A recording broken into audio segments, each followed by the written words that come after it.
on the soft Pirelli rubber. Let's check in with the Drivers' Championship.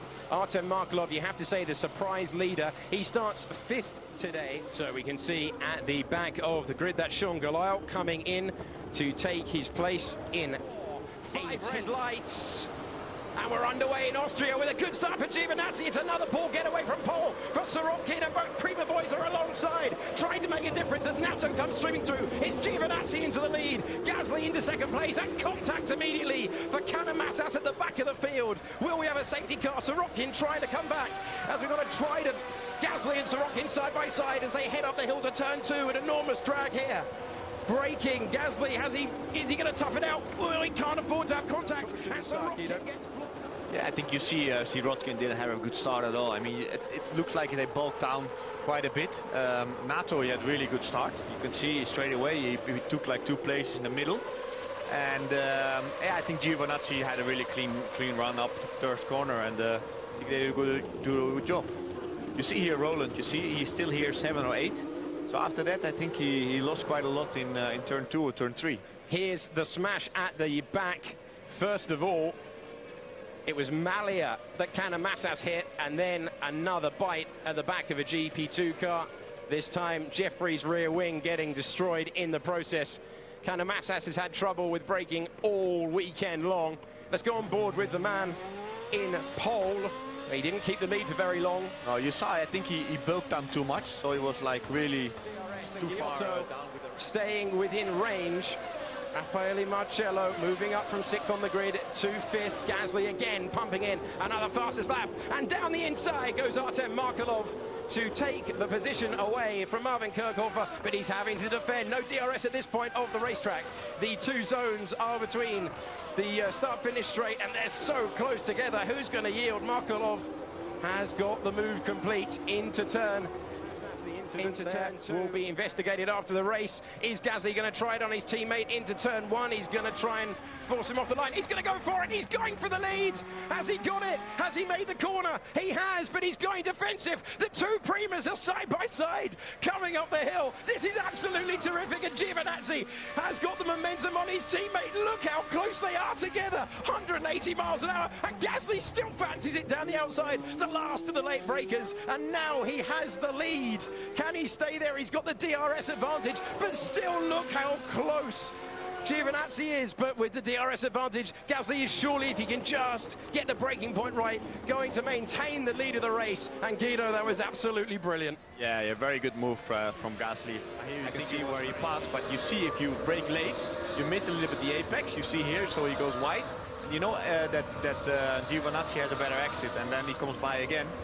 But yeah, in turn 2, I think he did a very good move to be on the inside, and then he was lucky, of course, to have on the exit of turn 2 another DRS zone.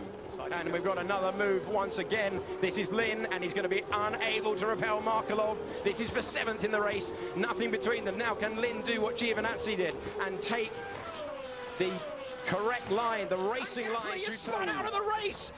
The wait for a win continues, and in the most difficult conditions, Pierre Gasly is out, and he's nearly collected by Lin as the rain comes into turn number 3, and we have a safety car. He's beached it. He's out. Incredible. You can see he went already sideways, you see here, before he turned in. So I think he lost the rear already on the entry, lost it, and yeah, he's stuck. Can't do nothing, finished.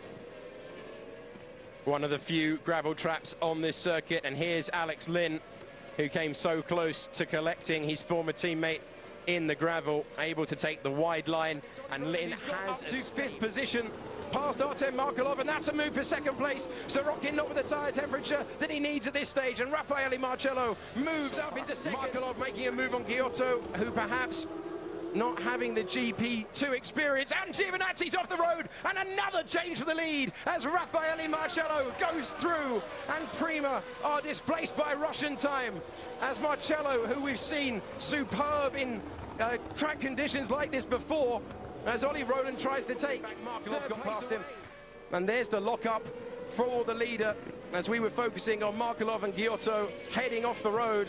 And so for the 2nd time today in difficult conditions, Prima cedes the lead, and Raffaele Marcello says thank you very much indeed. We saw the lock-up on the restart, didn't we? We've seen it again.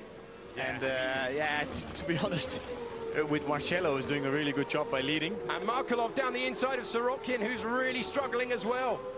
So Sorokin to take the position. He's up to third.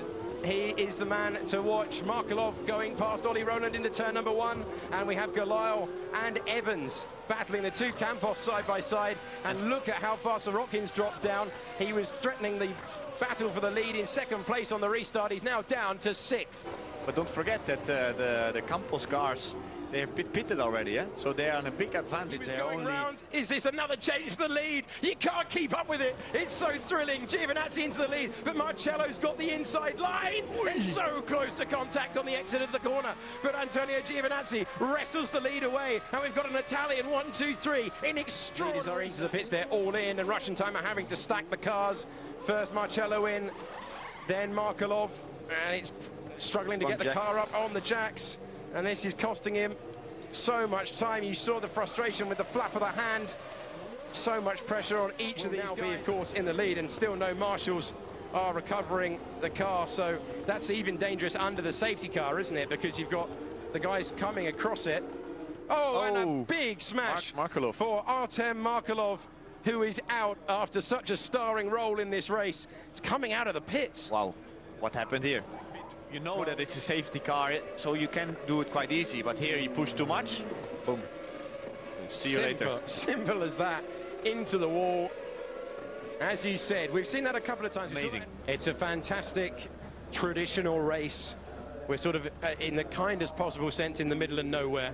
It's a traditional circuit in this part of the world because they first went racing on the airfield, which is about half a kilometre away down the road, and then of course the fabled Österreich ring, and then of course they're talking about elongating that might just be for the grid, and strange circumstances. Right, we've got a Campos 1-2, a disaster for Giovinazzi, who stopped again at the end of the pit lane, and a race that looks so good for Prima.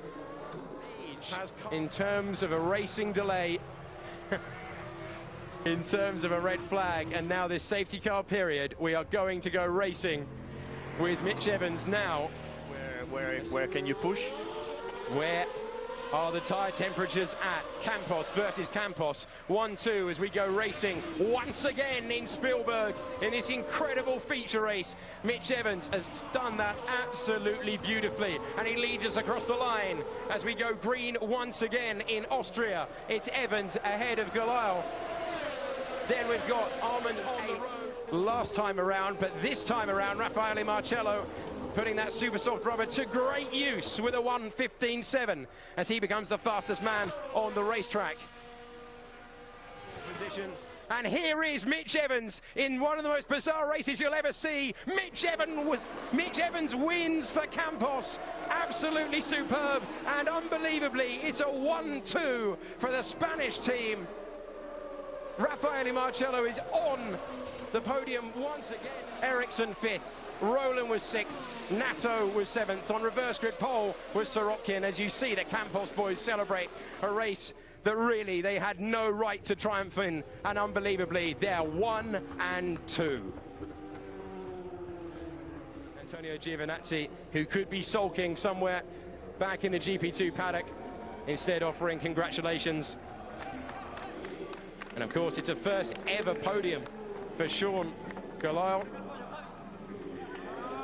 who celebrates in style, celebrates his teammate. What a wonderful sight for Campos. Raffaele Marcello, in the end, finishing 10 seconds off the leader, Evans. Had good initial pace, but couldn't do anything. At certain points of that race I was as well. Mitch Evans is your winner, incredibly, after 40 racing laps in Austria. It's a 1-2 for Campos and a first ever podium for Sean Gelael. He scored his first points last time out in Azerbaijan. Marcello third, Giotto with his best ever finish in GP2. I like at the flash or something. Yeah, it's bad.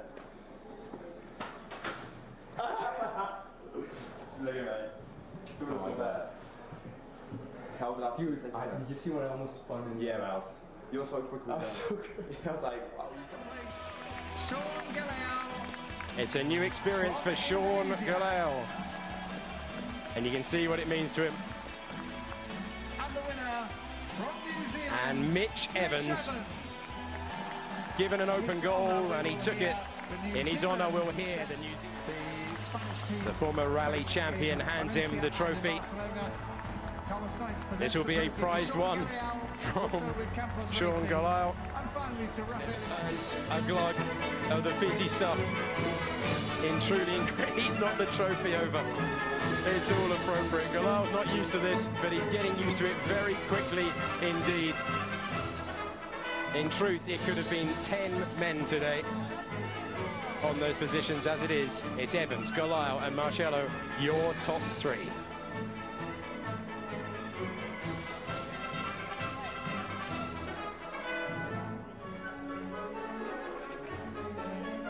So excellent for them, and they've covered the walls behind them, sprayed their team in front,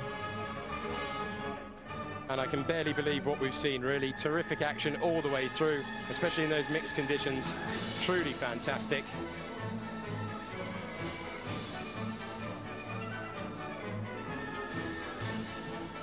And so absolutely excellent. Join us again for